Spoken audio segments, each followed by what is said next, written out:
A word of warning, this podcast explores graphic and disturbing stories and includes some strong language. It therefore may not be suitable for our young listeners or other folks who may find it disturbing. Hello and welcome to True Crime Daily, the podcast covering high-profile and under-the-radar cases from across the country every week. I'm your host, Ana Garcia. We are recording this on Wednesday, October 27th, 2021. Today, we are joined by clinical and forensic neuropsychologist and author, Dr. Judy Ho. Hi, Judy. Welcome back.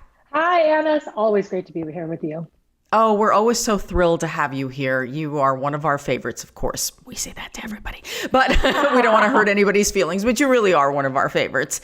And these two cases actually, Judy, are the kind of cases where we need your level of expertise. We always try when you're coming on to make sure that we maximize your expertise. And so we're putting you to work today. All right, I'm ready. Okay, here are the cases this week. A nurse in Texas is convicted of killing patients by injecting air into their arteries right after heart surgery. The nurse's attorney says that the hospital's the one that had issues and that the hospital is making the nurse a scapegoat. So, of course, the question is, which is very jarring to the rest of us, how could a caregiver ever turn around and then be accused as the one trying to injure and kill people? It's very jarring.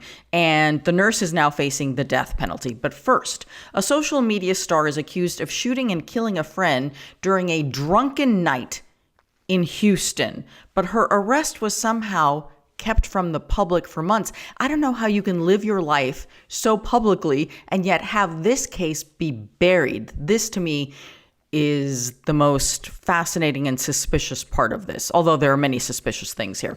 Okay, so Dr. Judy, let's set up what the crime is and how it's described by Texas authorities, and then you can jump in with your expertise. So they say that on January 17th of this year, there was a shooting in the Houston home of a TikTok star known for cosplay videos, cosplay being short for costume play. And I guess, Judy, people dress up as characters, often from the world of animation, comics, sci-fi. Many reenact scenes, or they create environments in which they play that character. It's a huge interactive community. Do you think that's a good description of cosplay? Yeah, I was actually a huge fan of cosplay, especially during grad school, because I am a video gamer and I love cartoons and anime. And those were some of the costumes that we dressed up in when I was younger with my friends. And I've actually even been to conferences and events where basically there's a huge amount of cosplay fans or the cosplay community being present at those. For example, Comic-Con, it was in San Diego many, many years. And that's where I went to my doctoral program. And a lot of my friends and I would go to these conferences. So I know exactly what you're talking about. Oh my God, The Secret Life of Dr. Judy Ho. I love it. I know, it's so weird. Like, people are like, wait a minute, you like video games? I've been playing video games since I was 5 years old. So I grew up on stuff like Street Fighter, Tekken, Mortal Kombat, and things like that. And there were always big appearances at these cosplay conferences. Oh my God, you really are the perfect person for this case, beyond anything I ever expected. It's like a bonus today, a bonus episode. Okay, so now let's talk about the crime and the people involved here. This TikToker went by several names and several handles. Marianne Oliver Snow is 23 years old and goes by and uses the they, them pronouns. Snow went by Yandere Freak, that was one of the names, and also by the name of Snow the Salt Queen. So we're just going to refer to this individual as Snow. I think it's just going to make it easier for all of us to follow. Snow has 1.6 million followers on TikTok, which is a lot. Snow is considered a celebrity, especially in the Houston area, where Snow recorded videos and has a reputation for using real weapons and knives and swords in some of the videos. So apparently, Snow and 5 friends were at Snow's house. They admitted that they were drinking, smoking pot, watching TV, and they all started playing out some scenes. Snow allegedly picked up a gun. Snow said that it had been left behind by Snow's boyfriend. And so there's something going on. They're playing, they're doing this thing.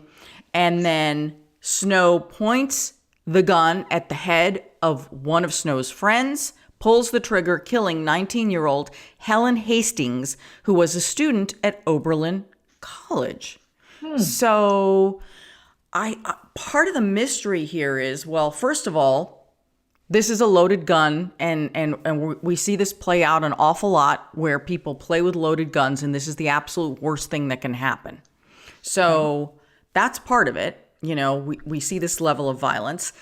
Then the next thing is, because of the criticisms that Snow used real weapons sometimes in Snow's videos, so was this really an accident in that sense? Do you get a pass because you're drunk and playing games? It's a horrific tragedy. Yeah. And I think that this is the unfortunate part of the story, as there are so many unfortunate parts of the story, but it may have been an accident the night that this happened, but at the same time, if this was like a routine way that they thought would be a way to get their yayas, have fun, essentially almost kind of, move that dopamine receptor where they're kind of in this excitement phase, getting into fight or flight, all for the heck of it. At some point, an accident like this was going to happen. Right. I mean, if you're loading and unloading guns and you're mixing alcohol and drugs with that and your judgment's impaired and there's impulse control issues that come with alcohol and drug use, this was going to happen. This was an accident waiting to happen, Anna. No good could come of it. Really no good could come of it. So according to the Harris County Sheriff's Office, at some point, they were all watching the Batman TV show called Gotham. And Snow said, hey, I've got a gun like the one that the Penguin character is using. So then Snow brought out a Glock handgun and claimed that the gun was not loaded. They were messing around for hours, they told police, with the gun. So it's a miracle that nobody was injured prior to that, if this is true, if this is a true version of events. Because part of the problem is some of the witnesses are claiming, including Snow, that they really don't remember because they were impaired, which is both convenient and maybe also true. I do not know.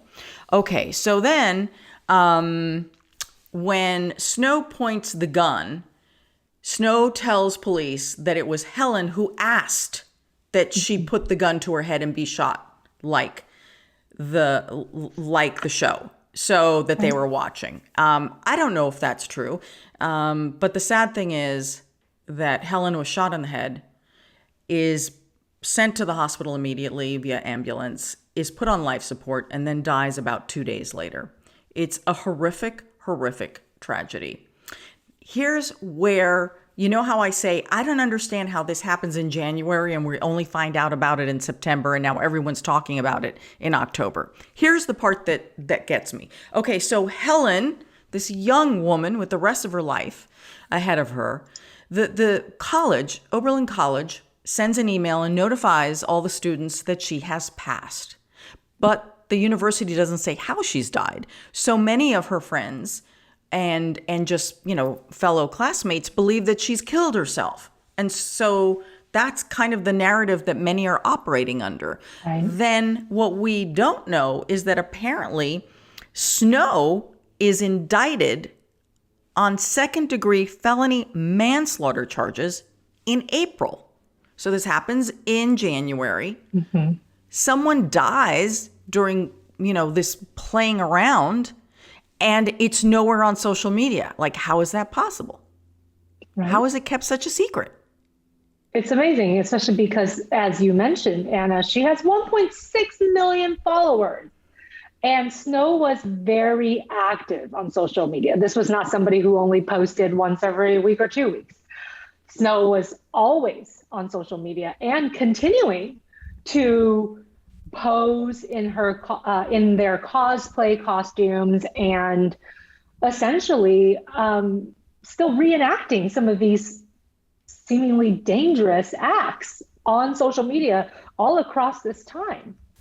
Yeah, there was a lot of criticism that, especially once this news came out, that Snow had done some videos where there were what appeared to be like, fake blood stains behind her, and there was some violence. And you're like, how in the world can you do that if you are the one who allegedly pulled the trigger and led to someone's death, and you've now been charged with this? Right. So that's something that is perplexing here.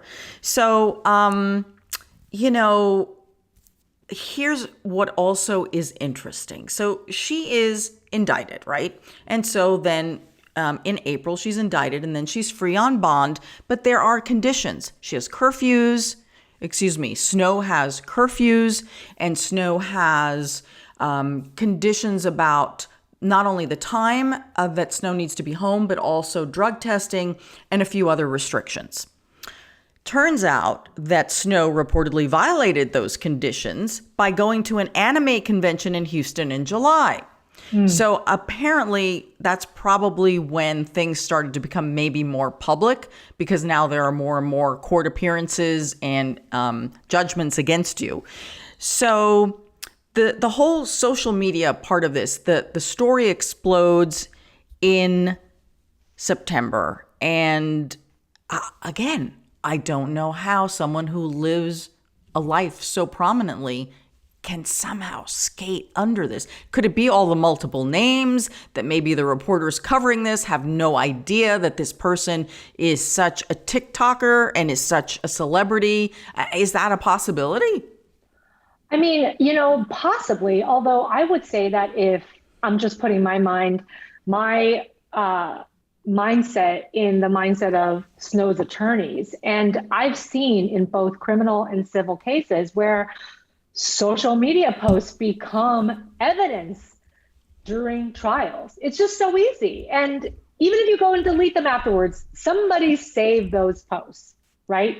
So at some point, I don't know when Snow started getting legal counsel, but probably the first thing the legal counsel should have told them is stop posting all these things that make it seem like you're not taking this seriously, right? Even if Snow was never indicted, the fact that something that they did caused an accident that killed a person, a friend, a colleague, a peer, you probably shouldn't be posting things as if everything was completely normal, right? People usually would take a break from social media, actually. So I'm not really sure why news coverage never reached that level of posting. I mean, again, Snow's posting was very prolific, and the type of things that Snow was posting were incredibly sensational when you think about it along the backdrop of what was going on.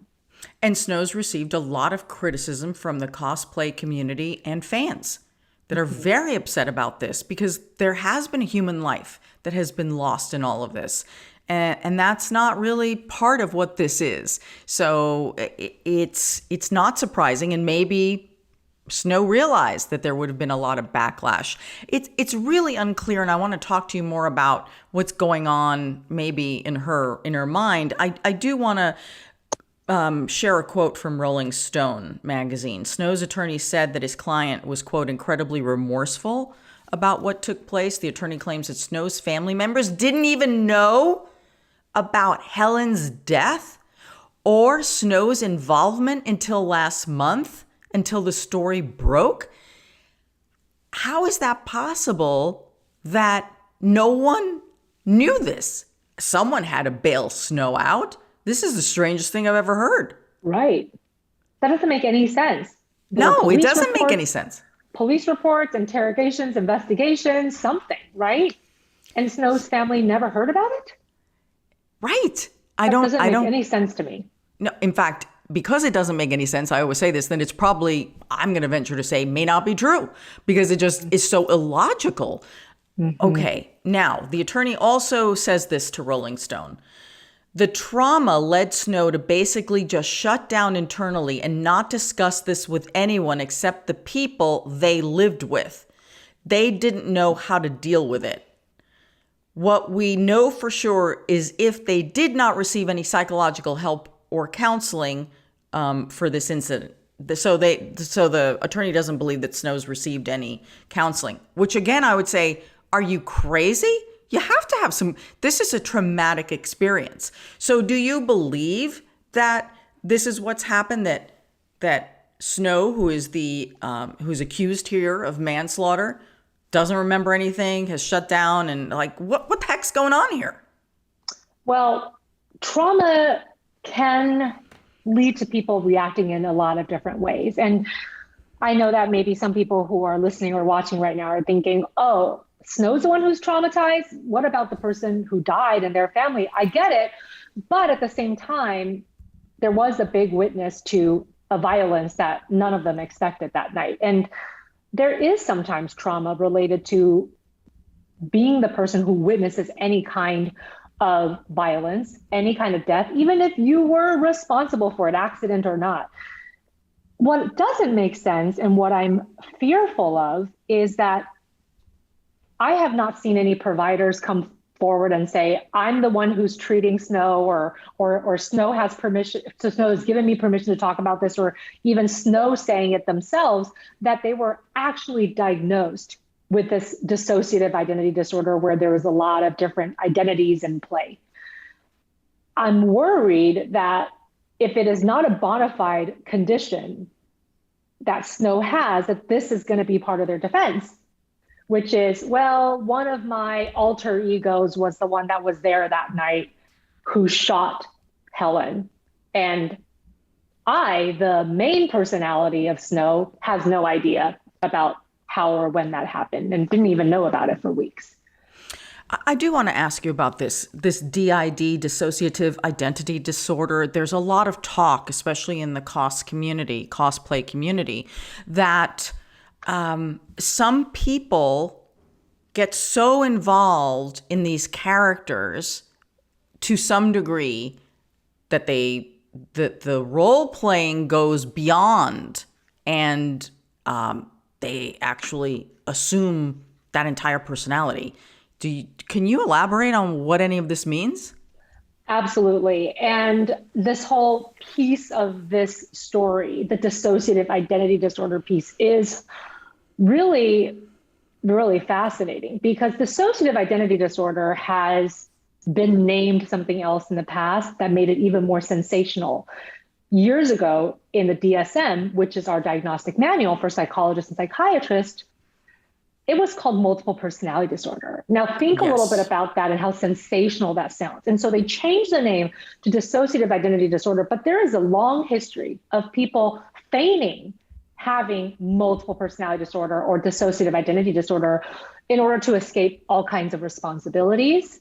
And that really takes away from the true sufferers of this condition, which, by the way, is extremely rare. It is probably under 1% of people who truly suffer that in any 12-month period. And it's something that needs to be taken very seriously if the person truly suffers from it. But to your point, Anna, there's been more and more of a community, whether it's cosplay or you see this on TikTok, where there's a real blurring of who really has this disorder and who is just basically putting on a show. This is basically just them acting out different experiences in people. But then they're saying they have DID because it is sensational once again right now. It was sensational in the 80s, and apparently it's coming back. And there's a huge TikTok community of people right now who say they have dissociative identity disorder. But even if you just look at the percentages, the statistics, it doesn't make sense that all of them truly do. Right. And so what dissociative identity disorder is the existence of two or more distinct identities or personality states. And these identities are accompanied by changes in behavior, memory, and thinking. And the signs and symptoms are observable by others or reported by the individual themselves. The individual experiences these gaps in memory about everyday events, personal information, past traumatic events, and basically they don't have a continuity of their existence. They sometimes will feel like they blacked out, and then a day later they'll come to and hear that one of their alters or personality states took over. And these symptoms tend to cause the individual a ton of distress and impacts their daily functioning in a very negative way. So that's one thing that I would really like to see as the story unfolds is Snow doesn't seem like they were that upset about all of this. They seem like they reveled in this experience. So if that's the case, they don't have dissociative identity disorder. People who truly have it, they hate the fact that they have this. They want it to be treated. They're not necessarily putting on a show for everybody in the world to witness. That's fascinating. And also, I think a broader issue, which is not specific to this, but more to social media, is how some people get so wrapped up in this persona that they create for social media that gets attention, and the necessity to feed that attention and get more followers. And you're looking who commented, who did this, who liked. That really can get out of hand. When you're living your life in this virtual way, and then compounded. And one of the reasons that Helen was back in Houston is because of COVID, and she managed to get through a semester at school, and then they shut down. I mean, this constant thing that we've all been dealing with, and that kind of put her in this position, besides the fact that Helen was friends with Snow. I want to take a little tangent, if I may, with you, because you were talking about the trauma of either experiencing this, being the person who pulled the trigger, or the person who was there. Everyone is talking about actor Alec Baldwin and the accident, the horrific, fatal accident that occurred during a rehearsal for a movie in New Mexico, where Alec Baldwin was handed a prop gun and fired, and then accidentally shot and killed the cinematographer, shot the director in the shoulder.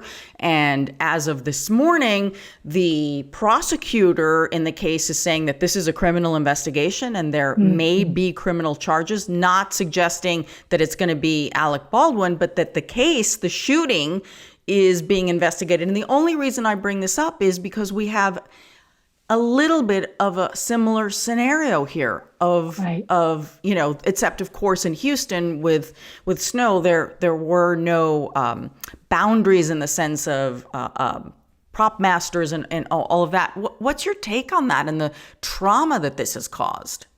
Oh, I think everybody who witnessed it, including, of course, Alec Baldwin himself, but everybody on set that day, I think that they all probably need to at least be educated on the fact that they're probably all going to have some level of post-traumatic stress reaction of varying severities, and that they should be offered grief counseling. Because again, this is a movie set. People tend to think, even when they're playing with props that seem dangerous at the outset, that, well, but this is acting. This is the movie set.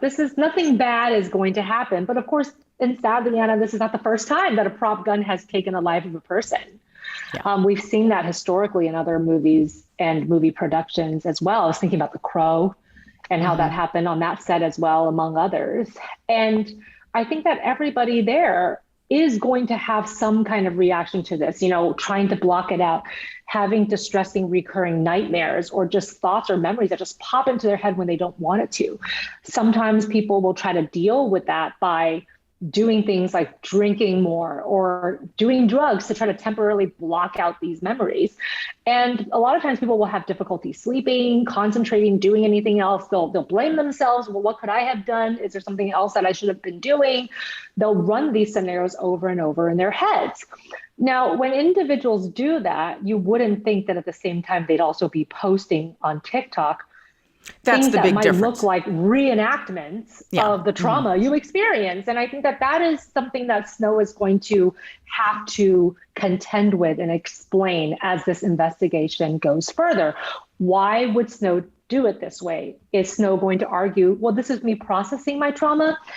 But if so, all of her posts seemed very gleeful and kind of fun and lighthearted about this matter. And I think that that's the difference, right? Whereas when you look at Alec Baldwin, for example, those are not the flavor of any of his post or public statements. He's no, taking not it at all. Seriously. People have seen him cry, outside of the police station. I mean, he looks despondent, which I think is what people expect after a trauma like this.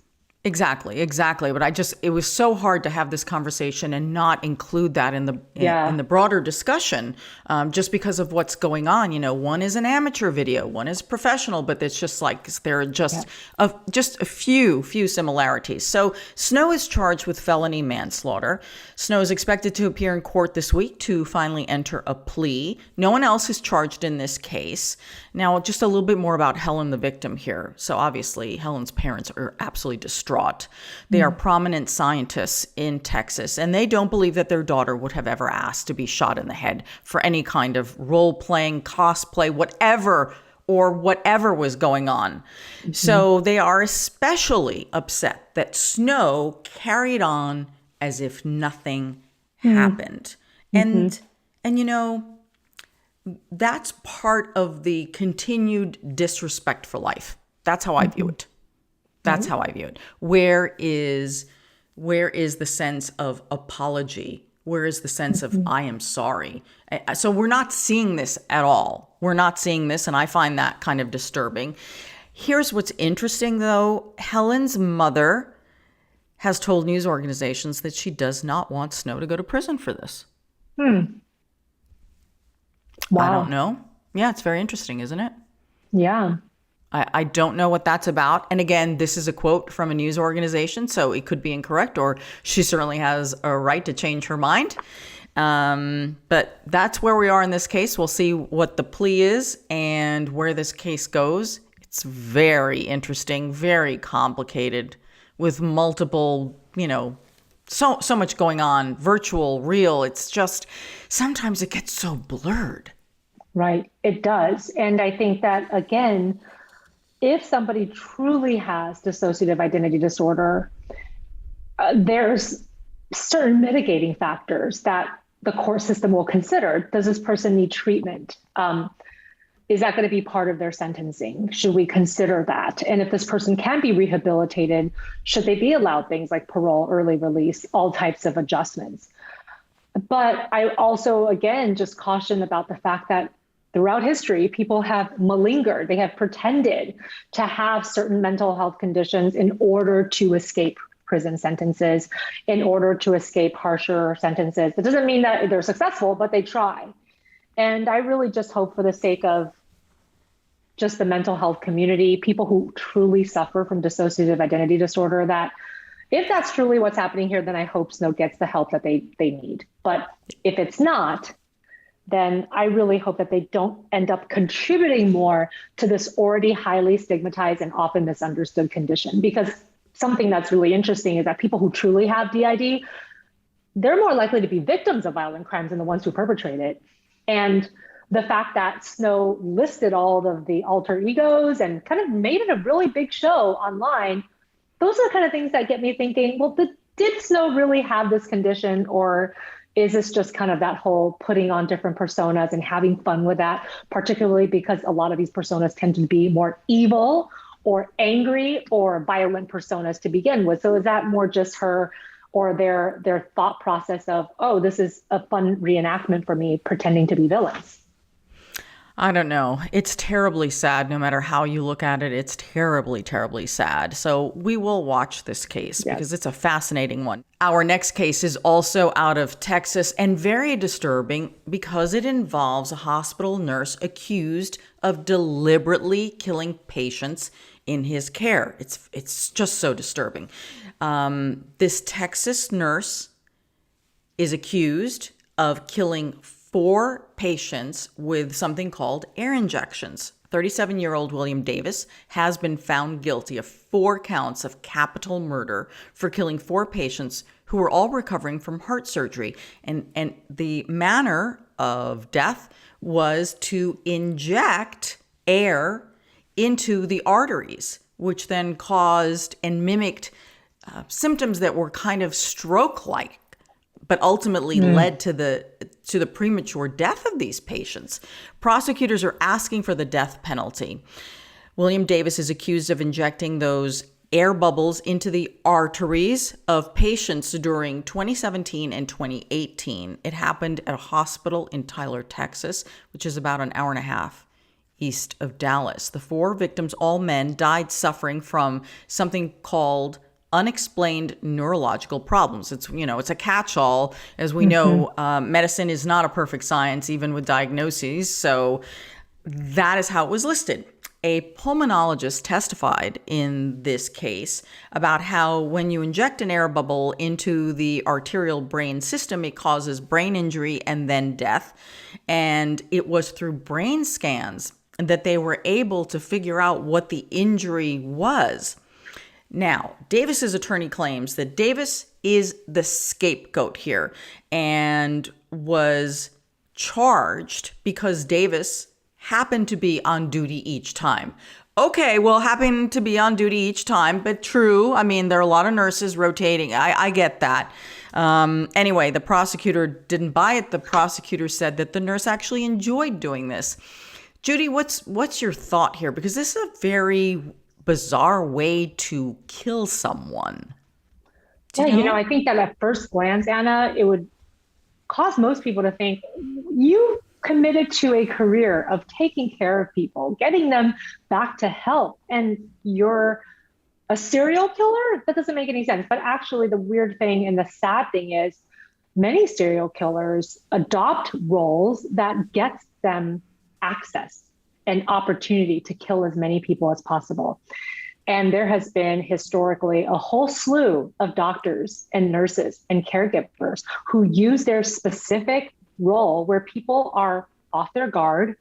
Sometimes they're not even conscious, right? They're in these weakened states. And that's how they essentially get all of their murders in. They use that access, that special privilege, and their special knowledge of medicine to pull something off like this and essentially have it be somewhat undiscoverable for a long time. And this is why it took a little while for the investigation to unfold. Wait a minute here, there's a pattern, but it wasn't so obvious from the beginning. And that's all due to the fact that only certain individuals in the medical community could really step forward and say, this is what happens when you inject air, right? Mm-hmm. We wouldn't necessarily know that as lay people, right? But if you're in the medical field, that is something that you do find out over time. And let's face it, when you're a heart patient, every one of these patients had heart surgery. Right. There's an inherent risk in that. You're already ill or you wouldn't be having this heart surgery. So sadly, sometimes there are fatalities and people don't make it. So I agree that that's another reason why it wouldn't be flagged immediately. It's horrific, it's tragic, but I'm sure every patient and their family was told, this is risky. There's always a risk. Right. There's always a risk with surgery. So this is the other thing that I find interesting, and this is part of the evidence. The Tyler Morning Telegraph newspaper reports that security footage recorded Davis going into one of the victim's hospital rooms before the patient exhibited problems. And here's when I think everything starts lining up. The nurse said that he went into the hospital room because the IV pump was going off, that the alarm was sounding. But prosecutors said that hospital records indicated that the alarm did not ring. So there wouldn't have been any reason to be in the room. So that was the beginning of it. And apparently, here's the other thing that prosecutors made very clear to the jury, that when the patient started failing and dying, Davis, one of the nurses, was not involved in the attempted reviving of the patient. Isn't that interesting? Mm-hmm. Mm-hmm. So Davis was there, could have definitely tried it or attempted to save this person's life, and just kind of stood by and watched the person suffer until he died. What do you make of that, Judy? Because, I would say if you're trying to cover your tracks, you jump in there and try and save the patient.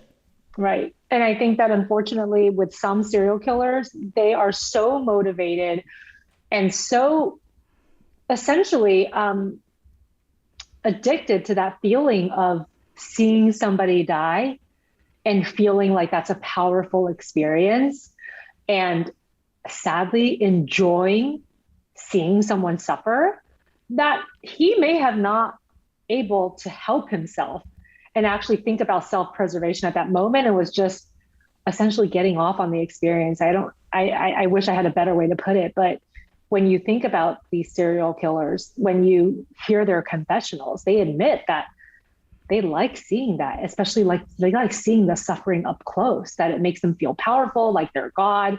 And it revives them. It essentially brings them excitement and joy in their life, which is really scary. Oh, that is frightening. Although in this case, the nurse, Davis, has claimed the entire time that he is innocent, and his attorney has said that he was a scapegoat for other problems, and it was the hospital really ultimately responsible for the deaths of these patients. Now, one patient, after this incident, suffered so terribly, suffered for 2 years before dying.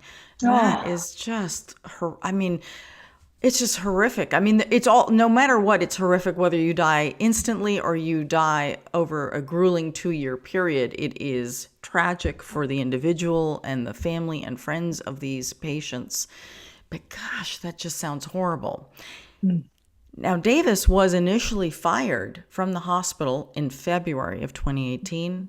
And the reasons given were, quote, falsifying care events and unethical practice. So it sounds in this case that the hospital was doing an investigation themselves. And I know that a lot of people sometimes are very critical of hospitals and medical institutions because they always feel that in many cases, if there's wrongdoing, the hospitals are always trying to cover up. And in this case, seems that the hospital was part of the investigation and trying to get this person arrested and convicted, and now faces the death penalty, or could face the death, is eligible for the death penalty. We'll have to wait on sentencing. Right. Right. And I'm glad that the hospital did their own investigation, didn't necessarily wait for the legal system to kick in, and knew that they had a duty to protect their other patients and even their staff. I mean, who knows how far this would have gone if Davis continued to be employed there. He has access to everybody's items, information, personal history, right? Just by virtue of being an employee there. So we don't know how far this could have gone. The 4 deaths were extremely tragic, but imagine if the hospital didn't make a stance, how many more people could be dead today? So tragic, so tragic. It is time for our comments section. These are the crime stories you all are talking about on social media and on our website. Owen Michael, our producer, is always monitoring those things. Owen, what's everybody talking about? Hi, Anna. Hi, Dr. Judy. This week, do you guys use coupons when you go shopping? Oh my God, I love coupons. Are you kidding? Couponers. Yes. I should be a couponer. It's a good deal, but I'm not. However, I've got a story about a couponer in Virginia. A Virginia woman was just sentenced to more than 12 years in prison in order to pay $32 million in restitution in a $32 million coupon fraud. This 41-year-old woman reportedly, she has a background in marketing and has strong computer design skills. She was able to counterfeit coupons for almost any grocery or drugstore product and make it for whatever value off she wanted. She created coupons for about 13,000 products. She ran a subscription service and sold counterfeit coupons across the country. And one of the things she made coupons for $24.99 off of a $25 box of diapers, and it would work according to the FBI. Brilliant. I know diapers are expensive. That's a big expense. I can see. FBI said they don't blame the clerks. It's not the clerk's problem. So anyway, the FBI said the woman and her husband, who was also arrested, they used the money to renovate their house, outfit a new kitchen. They installed a swimming pool at their house. And apparently during a raid, they found $1 million worth of coupons in the house. So side gig for your career right there. Candace L says, just show me how to do it. I know what she did was wrong, but seriously, show me how she did it. Miss Yu says she would have gotten away with it if she hadn't gotten greedy. Should have only used the coupons for herself. I don't know. $32 million is a pretty strong incentive to commit crimes. But yes, you're right. She did get greedy. Marie J says it's people like this that ruin the reputation of real couponers. Hello. I know. Right? I'm very honest with my couponing. Yeah. I'm a CVS shopper. Okay. And as you know, I love it at Halloween when people dress up as the CVS receipts. You know, they go on forever and ever and ever. But I wait for my 32% off coupon. You know, occasionally you get that 40% off, and that's when I buy like my ink cartridges. I'm just like, I've always got my coupons. It's such a big deal. And when I shop at department stores, the same thing. I'm looking for the sale. For me, it's a challenge. Of course, I want to save money, because why would I want to give any corporation more money? Right. You know, right? Right. I know. But see, we're so honest about it. We like exercise patience and self-control. And here's this person who created a coupon for a $25 product that would enable people to get $24.99 off, essentially paying a penny for a whole box of diapers. I mean, that's just insane. I mean, that is greediness. It's also complete egotistical behavior, because you think that you could get away with something like that, and somebody's not going to at some point say, wait a minute. Right. That only cost a penny? Like, where'd you get this coupon? You know? So how did they do it? I guess because many of these coupons, you have to scan a barcode or a coupon code. I mean, half the time I try to use this at Macy's, I think that the coupon is applied, and I'm like 12 characters typing it in, and it's like, no, this coupon doesn't apply. You know, I'm just trying to figure out how that works. I was reading the FBI press release on the entire thing. Surprisingly, they did not go into detail about how to perpetrate this particular fraud, but I believe this woman was, obviously barcodes have to correspond to something like that. Yeah, she had figured out some sort of thing. Obviously, did something successful here, gaming the system and ruining the coupon subculture. Yeah. Well, the detectives probably don't also want to release any information so that there wouldn't be any more copycats of this particular coupon fraud, right? People start to figure out how to do it for themselves. It's crazy. Consider that a challenge. There you go. Thanks, Owen. That one was fun. Agree. See you guys next week. Bye. See ya. That's our program for this week. I have to tell you, I think the most revealing thing was finding out that our very own Dr. Judy was, maybe still is, into cosplay. Just putting it out there. That's all. The secret life of Dr. Judy. My secret life. I know you guys can't see this wall on this side of my desk, but I have all kinds of Star Wars and Lord of the Rings and Game of Thrones figures, like all over my bookcase. So yes, the cosplay Dr. Judy is still alive, Anna. She is alive and well. You are a goddess. You are a goddess now. Yeah. Yeah. I always had you up here. Now you're like in the stratosphere. Yeah. Oh my gosh. So, Dr. Judy, now that you've revealed this fascinating self of yours, where can people follow you on social media? Well, you won't see any cosplay posts on my social media, but you can follow me for wellness and mental health tips at Dr. Judy Ho, DrJudyHo on Instagram, Twitter, and I also have a Facebook page, and you can find out more about my work at drjudyho.com. Thank you. And you can always find me on all social media at Anna G News, Anna with one N. And yeah, I just post mainly goofy stuff, a little bit of crime, and I mostly love your posts. And like cute posts of your animals, and it's really fun. I know. I love that video that I posted last week of the hummingbird that flew in my house. Yes. And I actually captured it with my hands. That's amazing. And released the bird. I know. It's a great video. It's on my Instagram if you get a chance to see it. That sweet little hummingbird is so cute. Yes. Anyway, you, of course, can get our podcast wherever you get your podcasts. You can subscribe to the YouTube channel that we have. We've got like 4.5 million subscribers. Be one of them. You can receive our newsletter at truecrimedaily.com. Until next week, this is True Crime Daily, the podcast. I'm your host, Ana Garcia. And as we always say, don't do crime.